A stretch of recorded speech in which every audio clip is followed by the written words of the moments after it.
Changes can't happen. Hello all, I'm back to deliver another truth to you about the workplace. Maybe you've gotten off to a rough start. Things in your new job feel impossible and you're making mistakes left and right. Everything feels wrong and you're stressed and overwhelmed at the thought of ever going back to that hellacious place you call the office. Your boss is Satan. You've created all these stories about how you've been set up to fail, your job is awful. Your job is pretty awful. You don't have the tools and the resources you need to get better at what you do. We've all been there. We've all been there. But maybe there's a way to stop this vicious cycle of never-ending defeat. Well, here's the truth on that. People can always change. There's always a new day to ask for help, seek more clarity, or get a better handle on your day-to-day activities. But again, as mentioned here before, you have to be willing to communicate your issues. Many times when a new hire is brought on, it is expected that they will be experts on the job on day 2. And unless you're a wizard, that's not very likely. Hence a disconnect. Something that fixes a disconnect is, you guessed it, communication. Studies show that 49% of new hires struggle to understand what their role is in the workplace or how to even begin to hit their target goals. Imagine a world where you, as one of those 49%, could step in and ask questions and feel safe and comfortable in doing so. Wouldn't that be awesome? Well, the first step here is to try.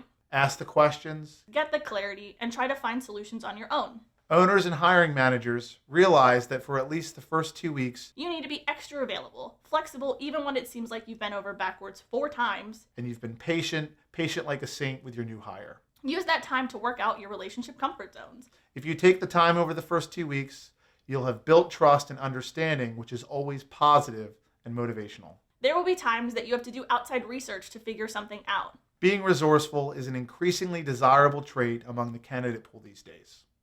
People try the thing once, realize they don't immediately know how to do it, and give up. Or they immediately seek someone to assist them. But in some workplaces, those people are sparse. Often in small businesses, everyone is running a mile a minute, balancing 6 hats at once.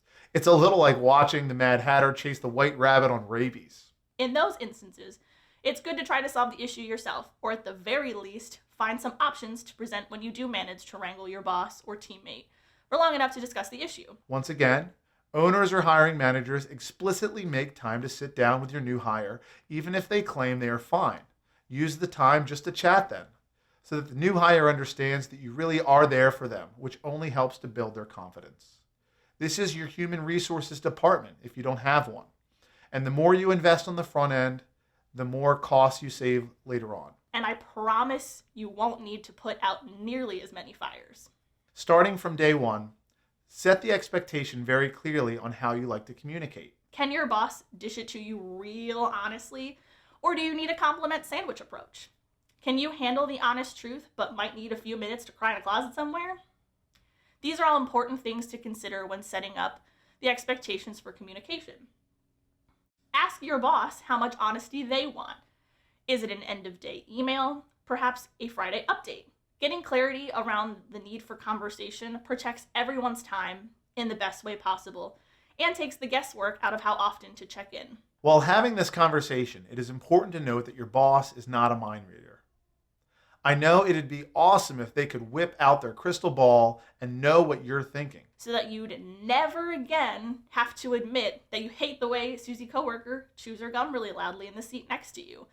But that is not the reality. No mind reading, no crystal balls, just you and your boss needing to speak to one another, probably on some kind of loose schedule. To check in and measure key performance indicators or KPIs, structured goals, and overall job satisfaction. Without communication, companies cannot function.